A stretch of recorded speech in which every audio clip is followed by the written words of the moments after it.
Hello, everyone, and welcome back to this week's episode of Countdown to Doomsday. Yes, we're back. Welcome back to another episode of Countdown to Doomsday. We're here, back again. I was prompted to give an introduction of who I am because I feel like the last episode I just hopped right into the information.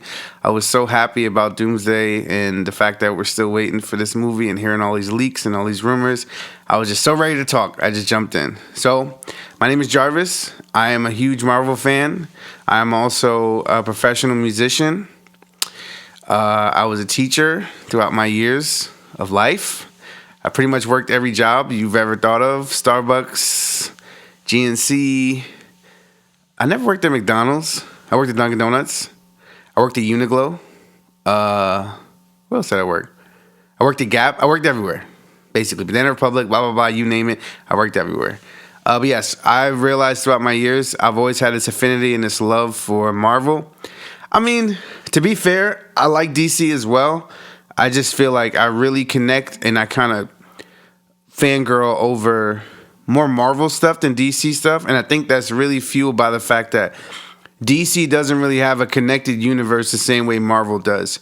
Like, even though, like we talked about the last episode with Iron Man, with Terrence Howard versus Don Cheadle, like, the continuity of the universe still exists the same. Even though one movie it was Terrence Howard, the new movie is Don Cheadle, is still in continuity and it changes. Even like the episode we're about to do today with the Hulk. Today's Hulk is Mark Ruffalo, but we're talking about what's bro's name again? La-di-da-di-da. La-di-da. La-di-da-di-da. La-di-da-di-da. What's this man's name? This is how much he doesn't even matter. Edward Norton. This man does not matter. No disrespect. No disrespect to Edward Norton and the greatness that he's done. But I'm a Mark Ruffalo fan to the beginning. I don't even care about Lou Ferrigno. I'm saying that on record. That's not my Hulk. Mark Ruffalo is my Hulk. My Hulk turned around in New York when I forgot what they asked him, but he's about to turn around and he was like, "I'm always angry." And then he turned to the Hulk. What type of stupid thing is that? Who wrote that? Because the whole movie, let's get into it.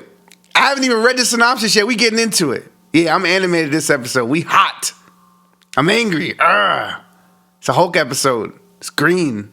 Yo, whole movie. Bro is, Black Widow, get away from me, please. Nobody can contain this man.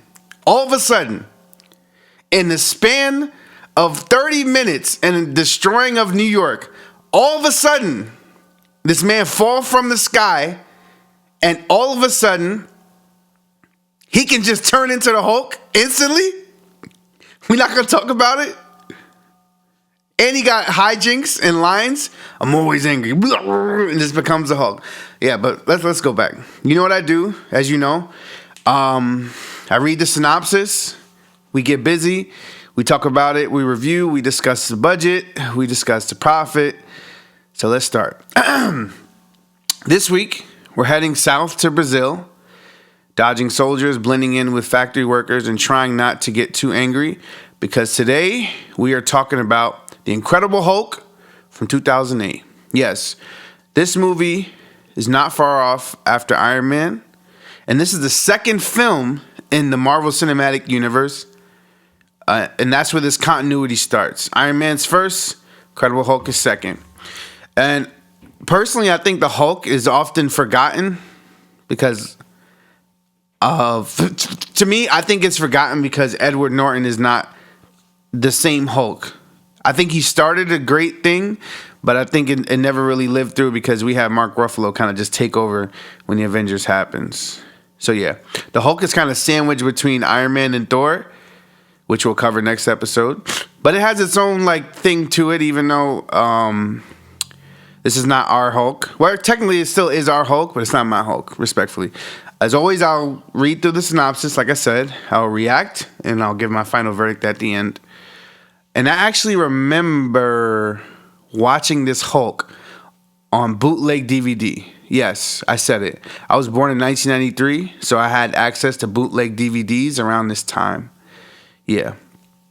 If you don't know what a bootleg DVD is, it's when you go to the corner and there's a man with every disc that you can ever think of in his briefcase. He just opens it up and it's like, whoosh, he has every movie. Movie just came out, he got it on DVD. Now, is it clear? No. But it's clear enough. I ain't got to pay $15 to go to the movie theater. But yes, I saw this Hulk on bootleg a few months after the release. So it released, a couple months go by. My dad brought home this terrible cover of the Hulk, but it's like it had a DVD inside. And yeah, this time we didn't go to Lindenwood Multiplex. He got it on bootleg DVD, and we watched it. Well, I think I watched it. I don't know if you watched it with me, but I watched it. Yeah. Okay. Oh, yeah, also, I think they had, we didn't go to Linden Multiplex, but I think at the time they had some promotional, everything was green. Everything promotional, they had like green ravioli, green ketchup, green this, green that, green slushy, green everything. That was during the times where when a movie came out, they had like green toys, green juices, green snacks. It was everything. I don't know if they still do stuff like that now, but that was back in the days. Part 1. At Culver University in Virginia, General Thunderbolt Ross, who's played by William Hurt, meets with Dr. Bruce Banner, played by Edward Norton. Yes, earlier I forgot his name because to me he's not really an important character because he doesn't exist in the movies down the line. We have Betty Ross, who's played by Liv Tyler. It's the daughter of General Thunderbolt Ross, played by William Hurt. And I kind of want to drop a little gem. Betty Ross comes back in Captain America New World Order, but she looks like she hasn't aged at all, which is really funny. I just wish, personally, we'll get to that movie. Personally, I just wish that they gave her more airtime. She was only in the movie for like 2 seconds. After they like built her up, he was on the phone with her. It's just like, I feel like we should have saw her for a little bit more than like 5 minutes. Yeah, it was a little too short for me. But it's so funny, when you read the synopsis, this takes place, we don't see any of this. We just jump straight into the movie. But apparently, as I read, the experiment part of a World War II era super soldier program that Ross hopes to recreate fails and exposes Banner to huge amounts of gamma radiation. So, in this universe, the 616 universe, Banner is exposed to sort of like a faulty super soldier serum, and he's exposed by General Thunderbolt Ross. I don't know if anyone ever knew that. I know back in the, I don't know about the comic books, but I know in the old movie, I think it was like an experiment gone wrong. But I didn't even know that. I know that our version of Bruce Banner, Mark Ruffalo, he speaks about it sometimes, but we don't really get the breakdown. But it's so nice the synopsis has provided us an idea that may be where their clash comes in. Like the hatred that Ross has for the Hulk or Bruce Banner, and Bruce Banner, like they're kind of beef because I guess he didn't expect it to go so wrong. Because it was supposed to be a super soldier serum, but it was a super soldier serum that went wrong. Moving on. This has the effect of causing Banner to transform into the Hulk for brief periods of time whenever his heart rate rises above 200. Wow. Is that humanly possible for your heart rate to go above 200? Just gotta ask. I would love to look that up. Somebody look that up. Let me know. The Hulk destroys the lab and injures or kills the people. What do you mean injures or kills? Wow. Terrible. Look at these war stories and terrible things the Hulk did. You know what's crazy? We look at the Hulk as like this cute, fun-loving character. It says that he destroyed the lab and injured or killed the people inside. He's a terrible person. Banner becomes a fugitive from the U.S. military, and Ross in particular, who wants to convert the Hulk process into a weapon. Now, this happens before, and now we jump into the beginning of the movie. 5 years later, Banner works at a bottling factory in Rocinha, Rio de Janeiro in Brazil. While searching for a cure for his condition, on the internet, he collaborates with a colleague he knows only as Mr. Blue. and to whom he is Mr. Green. That's funny because my name is Mr. Green. I hear that all day. I'm a teacher, Mr. Green, Mr. Green, Mr. Green, Mr. Green, Mr. Green, Mr. Green. Yeah. He's also learning meditative breathing techniques from a martial arts expert to help control his anger, and he is not transformed in 158 days. Shout out to you. Shout out to you. Good job. After Banner cuts his finger, a drop of his blood falls into a bottle and is eventually ingested by an elderly consumer in Milwaukee, Wisconsin, creating medical complications and eventually killing him. Oh yeah. You know what time it is. Yeah. You know what time it is. No, where you going? You know exactly what time it is. Yeah. Can you guess who that old man was? That was Stan Lee. Just in time for our Stan Lee cameo. I repeat, Stan Lee cameo. I repeat one last time. Stan Lee cameo. That's right.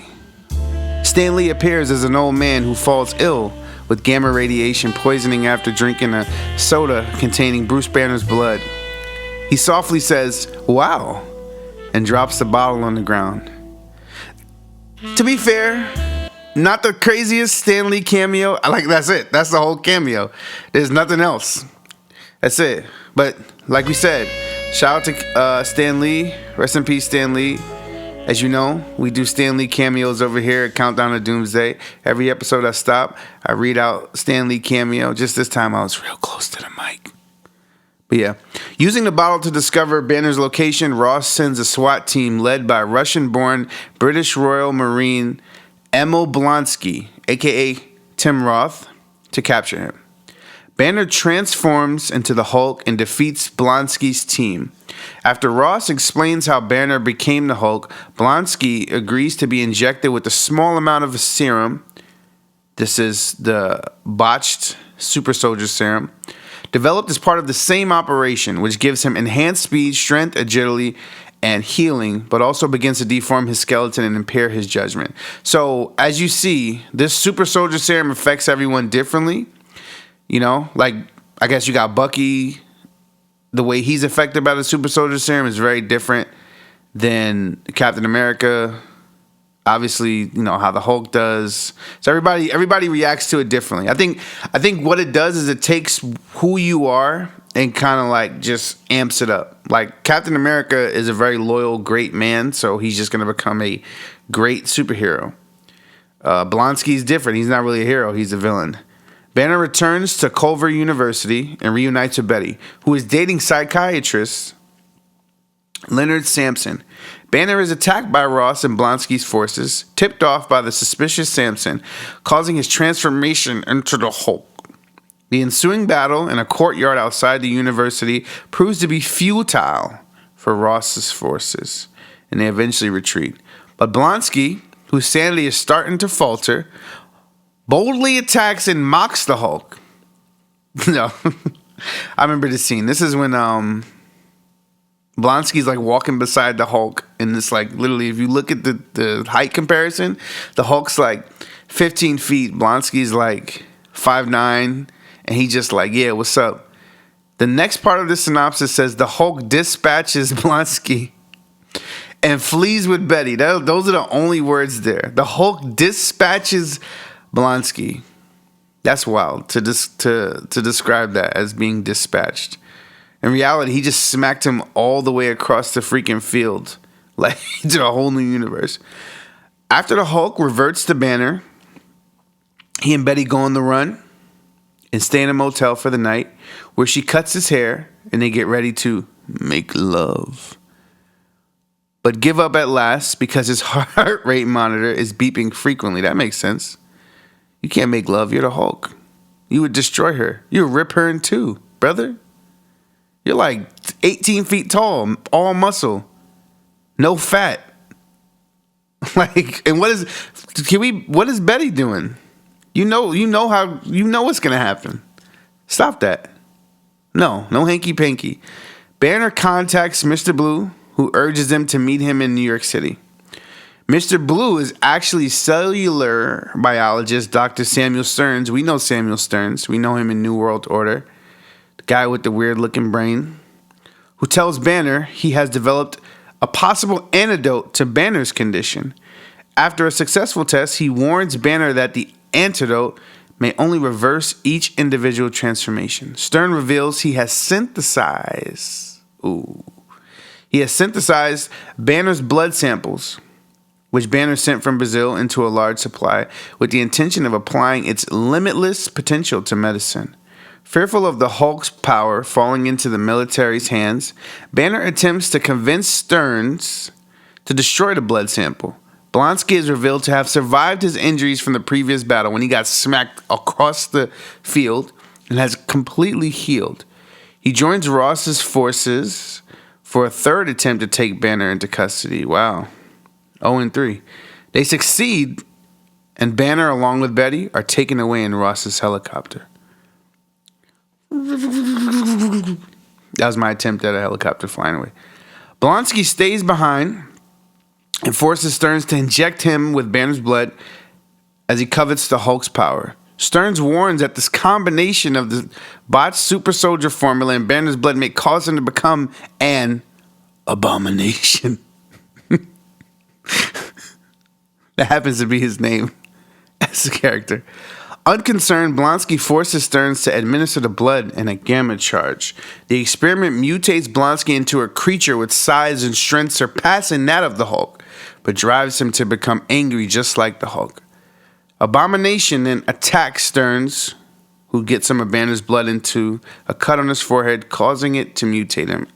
I.e., we get Stearns and Captain America, Brave New World, right? Creating Red Hulk. We'll talk about that later. Abomination then rampages through Harlem. Why Harlem? Why don't you go to the city? Harlem's gone through enough. Go right in the city, Lower East Side. We'll do it there. Unlike Hulk, Abomination cannot revert back to normal Blonsky state. Which is funny because we then see in She-Hulk, Attorney at Law, Blonsky has mastered the art of Zen, and he's able to transform from Blonsky to Abomination. I don't know if anybody's seen Shang-Chi or She-Hulk, Attorney at Law, but he's in those shows. And in She-Hulk, he's able to turn. Realizing that the Hulk is the only one who can stop Abomination, Banner convinces Ross to release him. He jumps from Ross's helicopter and transforms after hitting the ground, which, as a kid, I thought he fell into the ground and died. Turns out, he transformed when his face hit the ground. After a long and brutal battle through Harlem, the Hulk defeats and nearly kills Abomination by choking him with a huge chain, relenting only after Betty's plea to spare him. This was an interesting scene because he's like choking him, and little tiny Betty's like, "Stop! Stop!" And he's like, and she's like, "Stop, Hulk! Don't kill him!" And he's like, he gives up. After having a small peaceful moment with Betty, the Hulk flees from the scene and escapes from New York. A month later, Banner is in Bayakula, British Columbia. Instead of trying to suppress his transformation, he is attempting to transform in a controlled manner. As his eyes turn green, a smile appears on his face. End of the movie. In a post-credit scene at a local bar, General Ross is approached by Tony Stark, who reveals that a team is being formed. Can you guess what that team is? Oh yeah, we're talking about the Avengers Initiative, baby. If you know how this goes, we got a couple more episodes before we get to the Avengers. You already know Avengers is I'm not going to reveal what I've rated that. One of my favorite movies, but we'll talk about it. Stick along. Subscribe. Comment. Like. Stick around with me. We'll get there. We'll even get to Endgame. Huh? Okay. All right. Okay. We'll even get to Infinity War. Okay. Eternals. Maybe Blade. Let me stop. Maybe we can talk about Blade eventually. As you know, we always discuss the budget. We talk about the accrual. We talk about how much a movie either made or lost. So the 2008 film, The Incredible Hulk, had a production budget of $150 million and a worldwide box office gross of approximately $264 million. So this movie only made $114 million. And I only say only, it's a lot of money. It's what? It's crazy. I only say 114 million, or only 114 million, because in comparison to Iron Man obviously made way more of a budget. And I think that really shows this movie, being the second movie, I think people probably expected a little more from Marvel, but then they didn't know that Marvel was going to make like a 35, 45 extra movies. So I guess they were kind of like, they probably wanted to see Iron Man again because it was such a popular character. Obviously, they had to get the Hulk out the way. And this Hulk is one of my least favorite movies in this lineup, in the beginning lineup, leading up to Avengers. Let's talk about casting. Before Edward Norton, Eric Bana from the 2003 Hulk and Mark Ruffalo were in early talks. Obviously, Ruffalo didn't get the part, but would later become the definite Hulk in the Avengers in 2012. I think that's funny that Mark Ruffalo was an option before. My question is, why Mark Ruffalo? I don't even remember Mark Ruffalo from 13 going on 30. What movie would they were like, you know what? I could really see Mark Ruffalo as a Hulk. Hey, I would love to know. Cameo, Lou Ferrigno from the original 1970s Hulk voices the Hulk and plays a security guard who lets Bruce into the lab. Right? In Captain America Civil War 2016, we have the first reappearance of William Hurt as General Thaddeus Ross since an 8-year absence from this character. The Russo brothers directing this film wanted to incorporate Ross as they felt the character had been forgotten a bit since the film. Also because we kind of tried to throw away the idea that this Hulk ever existed or anything from that Hulk. And I love that Captain America Brave New World brings back Betty Ross to kind of tie in that story. Tim Roth was supposed to return as Abomination in Age of Ultron, but the character was cut. Roth finally reprised the role as, like I said, in Shang-Chi in The Legend of the Ten Rings in 2021, and She-Hulk Attorney at Law, which was in 2022.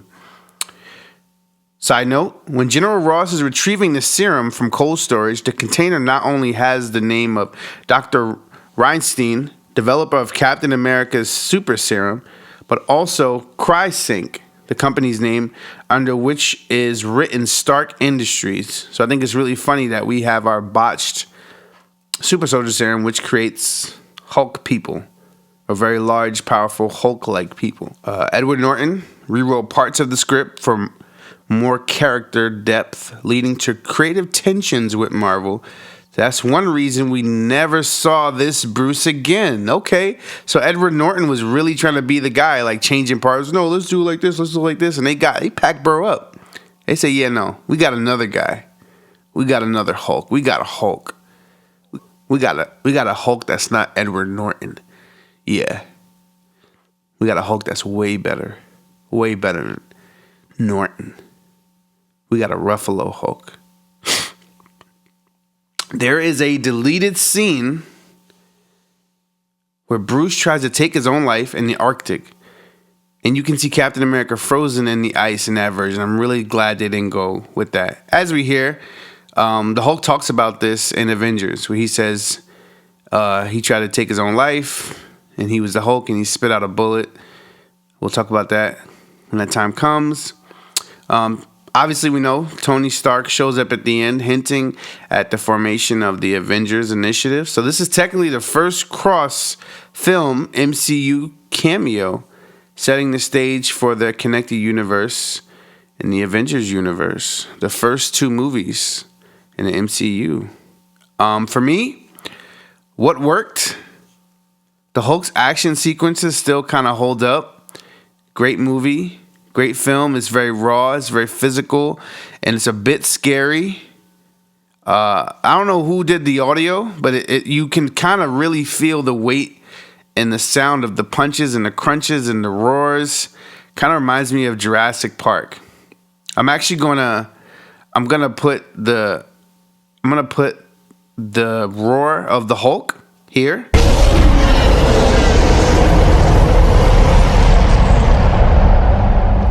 And then in comparison, I'm going to put the roar of a Tyrannosaurus Rex from Jurassic Park. And I hope that you guys are able to understand what I'm saying about how scary it actually feels. What didn't work? I feel like the tone was uneven. It's very much giving tragic romance, monster movie, military thriller, all at the same time. And side note, Edward Norton's version of Bruce feels way too confusing to me. It's a very different take on the character in comparison to the current Bruce Banner we know now. And I just don't really like Edward Norton. I love him in Knives Out. That was great. I love that movie. Movie's great. But I didn't really like him as the Hulk. At the time, I'd much rather see him as the Hulk than see him as Edward Norton. But see, over here on Mark Ruffalo's side, I like the balance of seeing Mark Ruffalo and also seeing the Hulk, which I would love to see what they do moving forward, trying to find the balance between the two characters. My favorite line of the movie, "Don't make me hungry. You wouldn't like when I'm hungry." So, Bruce Banner mistranslates the word angry in Portuguese, and I actually did some research on this. He says com fome, which is hungry, instead of raiva, which translates to anger in Portuguese. So, yeah, I do research. 7.5 out of 10 Infinity Stones. That's how much I give this. 7.5 out of 10 Infinity Stones. Good, but not quite smashing. As you know, we're going in chronological order. And when I say chronological, I mean movie chronological, right? Next time, we're suiting up for Iron Man 2 from 2010. We have a 2-year jump from Iron Man to the next Iron Man. It's been 2 years, I guess it took them to work on this movie. The guy with the electric whips, the bird, and way too much government oversight. Yes, we're talking about Iron Man 2. The blood. Give me my blood. I want my blood. I want my blood. I forgot his name. He played this wrestling movie. What's his name? What's the guy's name? No, I actually have to search up his name. I'm so sorry. You're gonna hear me type. Because this is crazy for me to not know this man's name. Iron Man 2 blood. Iron Man 2 blood. What is my blood? Iron Man 2 Ivan Vanko, played by Mickey Rourke. There we go. That's his name. I was never really a Mickey Rourke fan outside of his role in that movie. And that other wrestling movie was pretty cool. But as you know, send in your thoughts, comment, like, subscribe. But definitely send in some comments, send in some thoughts, send in some questions, send in some questions, send in questions like, does the Incredible Hulk deserve more love? Or should it stay the forgotten cousin of the MCU? Yes, I believe so. As I said, not really a fan of Edward Norton as the Hulk, which I believe that's why it's kind of easy to just throw the movie away and keep all the rest of the details and talk about it. But yes, follow the podcast on all platforms. And as always, I'll see you once more on next week's episode of Countdown to Doomsday. I just want to give a personal shout out. I know we're supposed to be done. I already said Countdown to Doomsday. I would love to give a personal shout out to all those who subscribed, all those who watched, all those who shared.